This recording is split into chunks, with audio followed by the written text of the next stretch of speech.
400.670.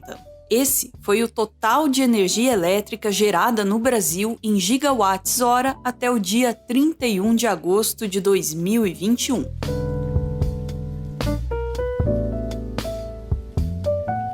Os dados são do Operador Nacional do Sistema Elétrico, o ONS.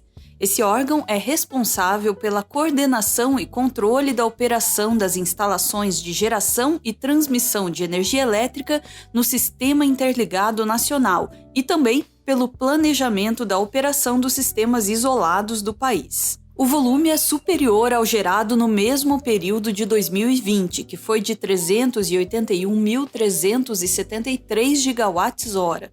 Ainda assim, houve um momento em que se acreditou que ele não seria suficiente para atender à demanda do país.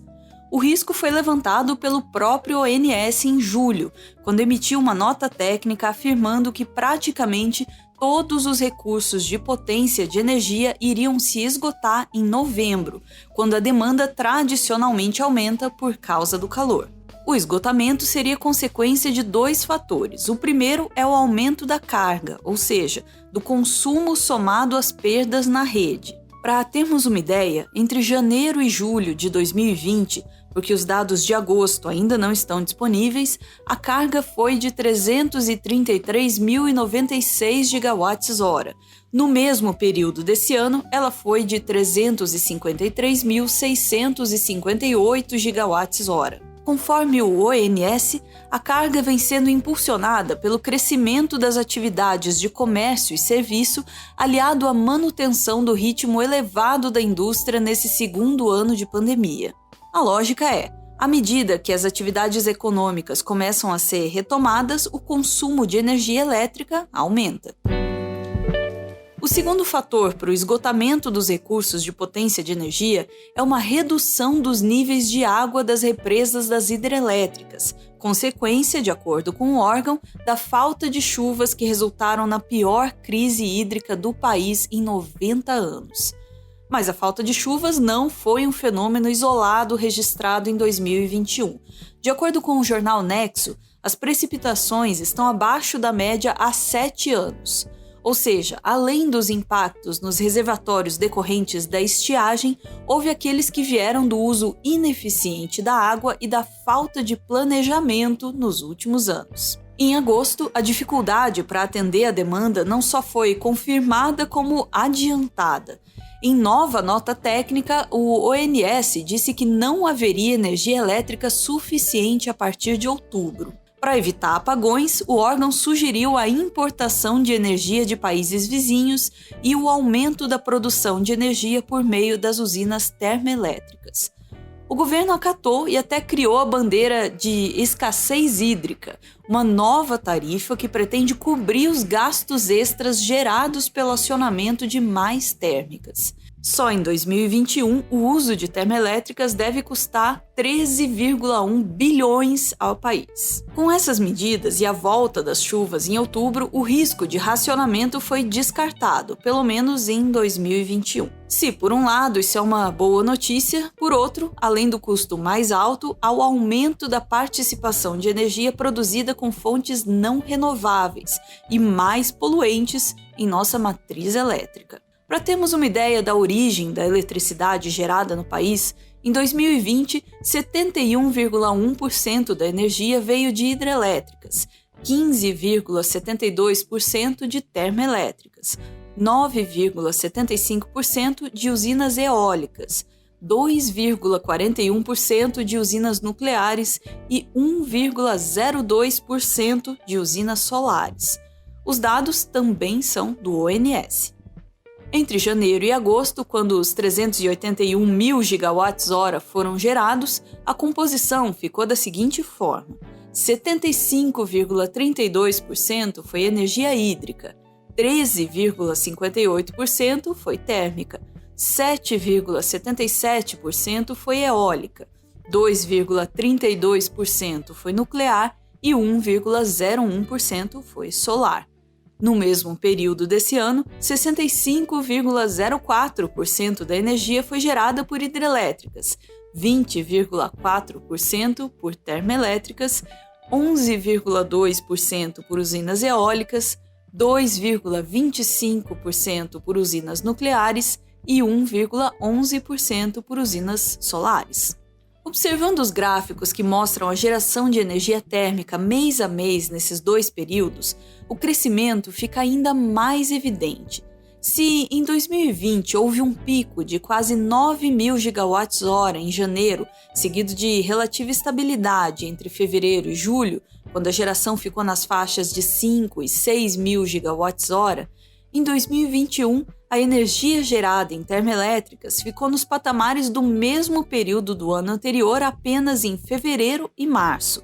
No restante dos meses, ela foi superior, praticamente dobrando de volume em meses como junho, julho e agosto. A estratégia de recorrer às usinas térmicas quando as hidrelétricas não dão conta não é exatamente nova. Ao jornal O Globo, o pesquisador do Centro de Estudos em Regulação e Infraestrutura da Fundação Getúlio Vargas, Diogo Lisbona, afirmou que a participação das termoelétricas na geração de energia vem crescendo desde o racionamento de 2001. Aquele também foi um ano de estiagem histórica, que afetou os níveis dos reservatórios das hidrelétricas, culminando no apagão, ou seja, em blackouts programados para reduzir o consumo de energia no país em 20% e evitar o colapso do sistema elétrico. Começou a contagem regressiva para o racionamento de energia em milhões de residências brasileiras. O sistema de racionamento foi usado durante 9 meses em 16 estados das regiões Sudeste, Centro-Oeste e Nordeste e no Distrito Federal. Naquela época, a falta de planejamento no setor e a falta de investimentos em geração e distribuição de energia foram apontados como as principais causas do problema.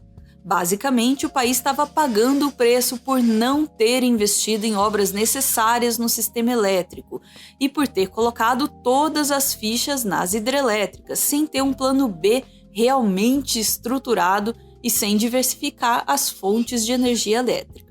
Para não passar por situação semelhante tão cedo, o país começou a diversificar a matriz elétrica, como mostram os dados do ONS sobre capacidade instalada de geração. Em dezembro de 2006, por exemplo, de um total de 95.045 megawatts de capacidade instalada, 83% se referiam à energia hidrelétrica. Esse número caiu para 72% em dezembro de 2013 e para 65,4% em dezembro de 2020, apesar do aumento da capacidade instalada do país. As térmicas correspondiam a 14,7% da capacidade instalada em 2006, passaram a 24,7% em 2013 e depois para 21,5% em 2020. As usinas nucleares, por sua vez, representavam 2,1% da capacidade instalada em 2006. Em 2013, a fatia passou a ser de 1,6% e em 2020, 1,2%. As eólicas saíram de 0,2% em 2006 para 1,7% em 2013. Dali até 2020 deram um salto, chegando a 10,1% da capacidade instalada. Por fim, a capacidade instalada de energia solar, que nem era contabilizada pelo ONS em 2006 e 2013, passou a representar 1,8% do total em 2020. Aqui, vale dizer que a capacidade instalada para geração de energia eólica e solar poderia ser maior, se em 2016, durante o governo Temer, o Ministério de Minas e Energia não tivesse cancelado um leilão de energia que poderia ter criado aproximadamente 1.200 usinas destes dois tipos. A previsão era que elas começassem a operar a partir de julho de 2019, o que já nos ajudaria nesse momento. De acordo com a colunista Carla Araújo, do UOL, a decisão se baseou em um relatório da empresa de pesquisa energética, órgão vinculado ao Ministério de Minas e Energia, que previu superoferta de energia até 2021. O que não é exatamente o caso, e, portanto, a dispensabilidade de contratação de reservas de energia. Mas, voltando às mudanças vistas na composição da capacidade instalada para geração de energia. Apesar de ter havido diversificação, a grande dependência de hidrelétricas se manteve, tanto que o risco de apagão voltou a assombrar os brasileiros em 2021, e o Plano B foi construído em cima das térmicas. Conforme as projeções do relatório do Programa Mensal de Operação do mês de outubro, também produzido pelo Operador Nacional do Sistema Elétrico, o objetivo é que em 2025 a capacidade instalada para geração de energia em hidrelétricas corresponda a 58,3% do total, dando um pouco mais de espaço para as usinas eólicas e solares. Ainda assim, esse espaço será pequeno e as térmicas devem continuar representando parte significativa dessa capacidade instalada, 22,2%. A diferença deve ser o crescimento das fontes renováveis e menos poluentes, como biomassa, e a manutenção ou redução de fontes não renováveis e mais poluentes, como óleos, inclusive o diesel e carvão. Essa mudança pode contribuir para evitar novas situações como a que vivemos, mas precisamos continuar pensando em investir em usinas e linhas de transmissão e em diversificar, considerando inclusive as desvantagens de algumas fontes, como a intermitência das usinas eólicas e solares, os impactos ambientais de todos os tipos de energia elétrica e as possibilidades que novas tecnologias podem criar. Uma alternativa que vem sendo discutida é a ampliação do número de usinas híbridas ou associadas, ou seja, aquelas que geram energia a partir de mais de uma fonte. Outra é um aumento significativo do uso da biomassa, inclusive do lixo, para geração de energia elétrica.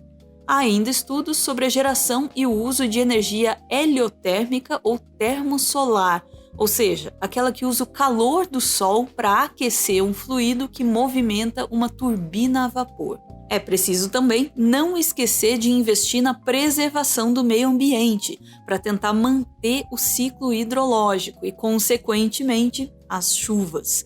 Quem acaba com as florestas não pode se surpreender com a seca.